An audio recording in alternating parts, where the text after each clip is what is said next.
Halo, selamat siang Sobat Milenial and Gen Z, bertemu kembali di hari Senin bersama saya Gilang Pandutanaya di program POV Times, di mana kita akan membahas topik yang sedang hangat diperbincangkan dan bagaimanakah POV maupun sudut pandang dari editorial IDN Times bersama pemimpin redaksi IDN Times Mbak Uni Lubis. Selamat siang Mbak. Siang Gilang dan selamat siang juga Sobat Milenial and Gen Z. Semoga Seninnya semangat. Seninnya semangat. Gimana Mbak weekend kemarin menghabiskan waktunya dengan apa aja kegiatannya nih kalau boleh tahu? Olahraga. Saya ikut Astra Run. Oh. Run for Happiness. Run for Happiness. Happiness. Sebenarnya saya nggak run banget sih ya. Runnya cuma sebentar, lebih banyak jalan cepatnya. Tetapi saya selalu berusaha untuk memenuhi undangan-undangan acara run seperti itu karena memang target saya setiap akhir pekan Sabtu Minggu itu minimal 10.000 langkah. Wah, 10.000 langkah bener sih Mbak ya. Jadi lumayan lah. Itu kira-kira 7,5 kilometer lah. Jadi kemarin ikut di Astra Run-nya kan ikut yang 5 km.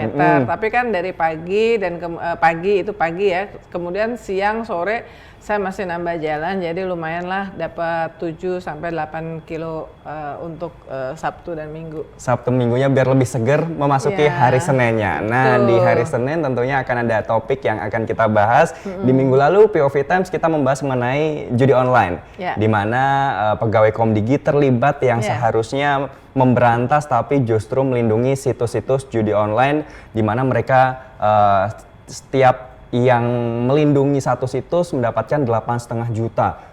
Sedangkan total sebetulnya yang disita akhirnya 73 miliar ya? Nah, 73 miliar. Nah, kemarin di mana mantan Menkominfo belum buka suara terkait mantan stafnya ataupun karyawannya yang terlibat. Nah, di minggu ini ternyata mantan Menkominfo Budi Ari buka suara kalau ternyata Budi Ari ini merasa dikhianati Mbak oleh mantan yang stafnya yang sekarang ini Komdigi namanya ya. Nah, gimana Mbak ngelihat situasi akhir-akhir ini?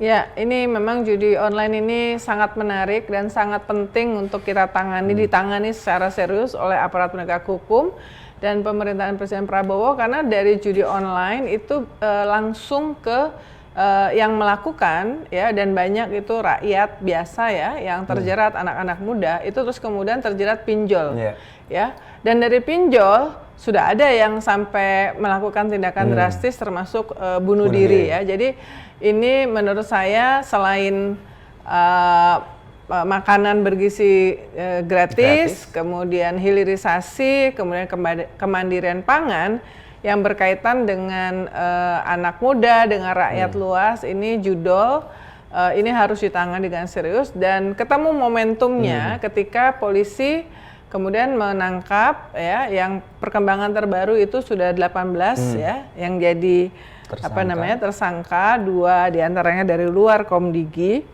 Nah ini menariknya kan seperti kita bahas minggu yang lalu, kenapa kok baru sekarang? Karena kenapa kok sesudah menterinya ganti, Komdigi, Menkomdigi sekarang Mutia Hafid, baru kemudian polisi masuk untuk menangkap. Dan ternyata memang beredar informasi bahwa ada yang misalnya inisial AK ya, yang kemudian DI ini adalah AK terutama itu direkrut, diberikan jalur khusus untuk rekrutmen. Dia itu kan nggak bisa masuk dalam nomenklatur di lulusan SMK, nggak bisa masuk dalam nomenklatur yang seharusnya ada di Menkominfo, Kemkom pada saat itu, tetapi secara khusus karena dia pada saat itu berhasil membuktikan ya bahwa dia bisa men-take down 50 ribuan situs itu oleh kemudian saya ingin kebetulan Pak Budi Ari sejak minggu yang lalu itu mengirimkan data-data ya. Saya sempat wawancara lewat telepon juga, yang off the record-nya dia mengatakan bahwa ini ada soal politik. Dia menyebutkan bahwa orang-orang dari sebuah partai politik besar dan bahkan orang yang merekomendasikan AK untuk direkrut oleh dia itu adalah orang yang sekarang menjadi tim ses dari dari pasangan Cagup ya. Dia misalnya mengatakan bahwa dia diangkat tanggal 17 Juli 2023, kemudian pemberantasan judol. Dia pada saat bertugas sejak 17 Juli mendapati kekurangan kuantitas dan kualitas termasuk dugaan pihak-pihak di dalam Kominfo yang diduga terlibat melindungi judi online sehingga beberapa dirotasi, lalu jumlah personilnya berkurang, anggarannya nggak ada. Ini klaim ya dari Budi Ari ya. Puluhan calon diseleksi oleh Direktorat Pengendalian, tim awalnya hanya mampu melakukan take down 10.000 situs per hari. Jelas jauh dari memadai untuk memenuhi target. Dalam masa rekrutmen beberapa pihak banyak mengajukan diri. Saudara T ya, saudara T ini yang disebut-sebut sekarang bergabung dengan tim ses Cagup ya, menawarkan beberapa orang yang disebutnya sebagai hacker muda NKRI Merah Putih. Muncullah nama AK yang melalui T sebagai salah satu tenaga muda anti judol. Dia AK ini memperlihatkan kemampuan sistem dan mesin yang bisa men-take down 50.000 sampai 100.000 per hari. Sebelumnya 10 ribuan ya. Nah, singkat kata ini ada pembelaan dari Budi Ari ya, mantan Menkominfo yang sekarang sangat disorot ya, bahkan rakyat, masyarakat lewat netizen dan juga ahli-ahli yang diwawancara media itu mengharapkan Budi Ari harus dipanggil oleh DPR untuk menjelaskan ini dan juga dipanggil dan diperiksa oleh aparat penegak hukum ya. Dia sih mengatakan siap ya, karena katanya kepada saya pada saat telepon dia mengatakan sudah menyampaikan versinya dia kepada Kapolri, mungkin di balik layar, yang intinya dia pede karena satu, dia tidak ada aliran dana ke dia dari judi online ini ya, yang itu yang membuat dia pede bahwa dia nggak bisa. Terus kemudian yang kedua, dia selama ini berurusannya levelnya cuma sampai level direktur, jadi 2 level di bawahnya dia nggak tahu bagaimana kinerja dari orang-orang yang level kepala tim, ketua tim ini, karena selama ini laporan mingguan dia dapatkan dari level direktur. Nah ini versi dia, tetapi memang harusnya ya menurut kami, menurut kita di EDN Times, karena ini POV Times, harusnya semua pertanyaan yang semuanya merujuk kepada menteri pada saat itu ya di follow up aja sama aparat penegak hukum ya. Sekarang kan sudah semalam udah 18 orang, kemudian musuhnya level direktur, level dirjen, termasuk dirjen sebelumnya, Dirjen Aptika. Itu musuhnya juga segera diperiksa ya. Mungkin ini juga akan diperiksa. Karena biasanya kan polisi itu kan mengumpulkan informasi dari yang memang ketangkap tangan dengan barang bukti segala macam yang bertanggung jawab dan melakukan ya, operator yang melakukan take down atau dalam kasus ini tidak melakukan take down ya, malah membiarkan. Nah, ini yang diharapkan oleh masyarakat untuk membangkitkan level trust bahwa pemberantasan judi online ini benar-benar serius, nggak cuman mencokok yang level-level kepala tingkat dan operator, tapi juga semua orang bilang bandarnya dong. PPATK sudah mengatakan membuka bahwa ada sekian ratus ribu ASN dan bahkan anggota TNI Polri yang ikut dalam judi online. Ya udah, itu kan nama-namanya mestinya udah ada, rekeningnya sudah ada ya. Dibongkar itu supaya diperiksa ya, dan kemudian pihak bandar-bandarnya juga termasuk yang di luar negeri, karena Pak Prabowo, Presiden Prabowo kan pernah mengatakan bahwa untuk anti korupsi kalau perlu dia akan mengirimkan tim khusus untuk mengejar mereka bahkan sampai ke Antartika. Ya kan, artinya harusnya kalau cuma ke Kamboja aja kecil dong. Ya kan, ini Antartika lebih jauh daripada Kamboja ya, yang katanya disebut-sebut menjadi salah satu tempat si bandar-bandar ini. Nah, ini yang diharapkan dari masyarakat. Jadi DPR sebaiknya memanggil Pak Budi Ari ya untuk menjelaskan soal ini. Konteksnya tentu adalah Komisi Hukum ya, meskipun sekarang Pak Budi Ari ini kan Menteri Koperasi. Jadi bukan dipanggil oleh mitranya di DPR yang ngurusin koperasi, tapi ini soal hukum supaya dia buka-bukaan. Kalau dia mengatakan bahwa ini ada konspirasi politik yang mengarah kepada dia, datang dari partai politik tertentu, bahkan dari kelompok tertentu, tim ses tertentu, dia mesti bongkar. Kalau dia yakin dia mesti bongkar, karena kalau tidak sulit untuk membendung kecurigaan masyarakat bahwa nggak mungkin nih menterinya nggak tahu. Meskipun ketika kepada saya di telepon dia mengatakan, emangnya kalau menteri ada masalah, emang presiden yang disalahin? Kan ya menterinya gitu. Jadi dia menganalkan ya ini yang bersalah adalah so far baru level di bawahnya eselon 3. Eselon 3. Masa menterinya kena? Kira-kira dia tuh mencoba seperti itu, tetapi sulit masyarakat untuk percaya. Dan sekali lagi kita berharap Presiden Prabowo yang sekarang tentu dalam perjalanan ke luar negeri ya, kemarin ke Beijing, Cina, akan ke Amerika, kemudian akan ke Inggris, lalu kemudian ikut APEC Summit, kemudian G20, baru balik ke sini mungkin tanggal 24 ke Indonesia tanggal 24 November. Itu benar-benar memperhatikan dan nggak perlu nunggu. Karena apa? Karena Presiden Prabowo sebelum berangkat mengatakan kalau ada masalah mendesak jangan segan-segan untuk kontak saya. Artinya ketidakadaan Presiden Prabowo di dalam negeri bukan berarti pengambilan keputusan, apalagi yang berkaitan dengan pertanyaan publik yang luar biasa ini harus ditunda sampai tanggal 23 atau tanggal 24. Jadi mungkin besok atau hari ini, menurut kami, Presiden mestinya memberikan arahan kepada Kapolri dan juga DPR, karena bukan di bawah Presiden ya, itu adalah lembaga legislatif, itu juga memanggil. Dan ini adalah tantangan berat, tapi kami masih optimistis bahwa Kemkomdigi di bawah pimpinan Menteri Mutia Hafid itu amanah dan tidak punya beban untuk membiarkan aparat penegak hukum itu masuk langsung menuntaskan soal ini. Jadi momennya ini adalah di mana semestinya terdekat DPR diharapkan bisa segera memanggil, dan yang kedua adalah kalau tadi yang disampaikan Pak Budi Ari, klaimnya tidak hanya ke Mbak Uni aja yang tadi sempat untuk wawancara secara langsung Mbak ya, by phone, jadi harusnya bisa disampaikan langsung di forum DPR ya, rapat dengar pendapat yang di situ. Nah, yang kedua Mbak, tapi sekaligus ini Gilang mungkin ada cek fakta nih. Oke. Kita nggak ada kemarin beredar video yang mengatakan bahwa yang isunya tuh duit duit yang diberangkas seolah-olah itu adalah bahwa penggeledahan kasus judul. Kan kita sudah melakukan cek fakta. Jadi reporter kita Irfan sudah cek ke kejaksaan.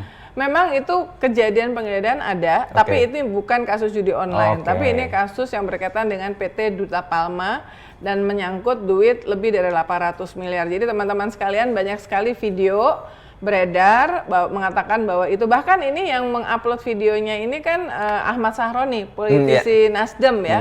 Sehingga karena diupload oleh politisi jadi dianggap sebagai hal yang sebenarnya, tetapi hati-hati di era tsunami informasi ini, belum tentu apa yang informasi atau video yang beredar itu benar, maka pastikan untuk cek fakta di IDN Times, karena kami selalu melakukan cek fakta seperti itu. Nah, caranya gampang banget, tinggal buka di app-nya, bisa download di HP teman-teman ataupun langsung aja buka di Google ya, cek fakta IDN Times. Di situ banyak banget informasi yang mungkin teman-teman merasa bingung nih tentang kebenarannya karena beredar di media sosial maupun di grup WhatsApp gitu ya. Jadi cek faktanya tinggal buka Google, cek fakta IDN Times, dan terbarunya yang kemarin diupload di Instagramnya Ahmad Sahroni yang berangkas uangnya banyak, ternyata itu bukan ya. Bukan dari kasus judi online, tapi itu kasus yang lain. Oke. Cek fakta. Nah, Mbak, masuk ke informasi yang kedua terkait dari postingan yang kemarin juga bisa dibilang beredar di media sosial dari salah satu calon gubernur di Jawa Tengah, Ahmad Lutfi, yang memposting dirinya bisa dibilang nih di-endorse oleh Presiden Prabowo Subianto yang diunggah pada tanggal 9 ya, tanggal 9. Nah, sebenarnya apakah ini video yang memang dari yang di-upload ini memang pure Pak Prabowo mengendorse gitu Mbak, atau seperti apa yang bisa Mbak Uni lihat? Gini, pertama ini video udah dibuat beberapa hari sebelumnya ya, karena di situ ada kata-kata Pak Prabowo mengatakan sehari-hari ini saya sedang menyusun kabinet apa segala macam ya, artinya kan itu masih dalam proses ya. Sekarang kan kabinetnya udah beres. 2 hari yang lalu kabinet udah udah retreat di Hambalang, kemudian di Akmil ya. Jadi ini bukan video yang baru ya. Tapi di uploadnya tanggal 9 November, sementara Pak Prabowo Presiden itu meninggalkan tanah air tanggal 8 untuk serangkaian 16 hari kunjungan ke luar negeri ya. Menarik sih, kenapa kok diuploadnya pada saat Pak Prabowo nggak ada di Indonesia. Tetapi di era digital ini kan dimanapun Pak Prabowo bisa lihat. Dan timnya di sana, mungkin Mayor Teddy juga sudah menunjukkan video ini kepada Pak Presiden karena ini menimbulkan kontroversi ya, berkaitan dengan posisi Presiden yang diharapkan itu tidak berpihak, tidak menunjukkan keberpihakannya secara langsung kepada satu atau salah satu dari kandidat pilkada dimanapun ya. Pihak istana dan kemudian dari pihak Gerindra, saya membaca Pak Sufmi Dasko sudah mengatakan bahwa konteks endorsement-nya atau dukungan itu adalah sebagai ketua umum Partai Gerindra.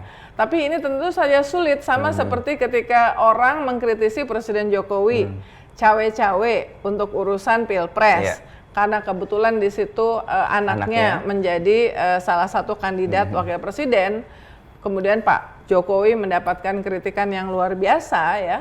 Harusnya dia menempatkan diri sebagai negarawan, statesman. Nah ini sekarang yang juga menjadi masalah dan kritik dari masyarakat terhadap video tersebut ya.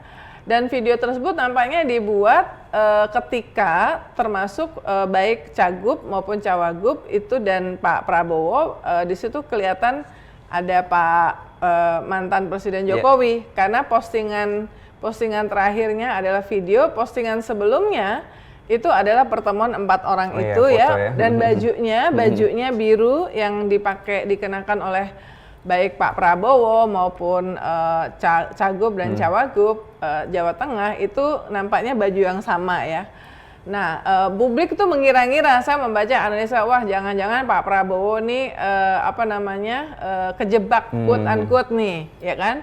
Siapa kok maunya seperti itu? Tapi ginilah, pertama kita berharap bahwa Presiden itu menunjukkan sulit untuk menganggap bahwa posisi ketua umum partai itu bisa terpisahkan dari posisinya beliau sebagai presiden. Sehingga diharapkan bahwa presiden siapapun itu mengambil jarak ya dari kontestasi ini. Presiden itu bertanggung jawab untuk memastikan bahwa proses pilkada atau pemilu itu berjalan dengan baik bersama-sama dengan Komisi Pemilihan Umum. Terus yang kedua juga, kenapa cuma salah satu dari Cagup aja? Gerindra sebagai ketua umum Gerindra itu punya banyak calon yang ikut berlaga di semua pilkada daerah ya. Misalnya yang paling dekat sama Jakarta, di Banten kan ada Cagupnya juga yang Andra Soni yang udah pernah datang ke studio kita juga untuk diwawancara ya. Kalau Ibu Airin datang ke acara IMGS ya. Itu apakah juga nanti Pak Prabowo akan membuat video endorsement untuk sebagai ketua umum partai? Apakah Pak Prabowo akan membuat video endorsement yang sama kepada semua cagup-cagup dan calon kepala daerah yang didukung oleh Gerindra, termasuk tentunya kader-kader Gerindra yang berlaga. Nah ini kan pertanyaan, kenapa kok cuman so far kita baru ngelihat cuman satu nih, baru satu ya? Apakah Pak Prabowo akan melakukan hal itu kalau memang konteksnya Pak Prabowo sebagai ketua umum Partai Gerindra? Yang terakhir mungkin segitu nggak pedenya Pak Cagup Jawa Tengah ini yang didukung oleh Kim, koalisi Kim gemuk Plus, koalisi gemuk, segitu nggak pedenya dalam Pilgub, sehingga harus membutuhkan endorsement dari Pak Jokowi dan Pak Prabowo. Dua orang tokoh yang kita harapkan berposisi justru sebagai negarawan, bukan sebagai jurkam. Oke, ya itu tadi ya, Sobat Milenial and Gen Z, di mana dua topik yang sedang hangat diperbincangkan di berbagai media sosial. Nah, ini adalah sudut pandang dari ataupun POV dari IDN Times. Mbak Uni, terima kasih banyak untuk hari ini. Kita ketemu lagi di POV berikutnya, dan jangan lupa untuk teman-teman subscribe maupun follow di media sosial IDN Times untuk update informasi terbarunya. Kita bertemu lagi di POV Times selanjutnya. Saya Gilang Podutanaya beserta tim yang bertugas dan pemimpin redaksi IDN Times Mbak Uni Lubis pamit undur diri. Terima kasih dan sampai jumpa. Sampai jumpa.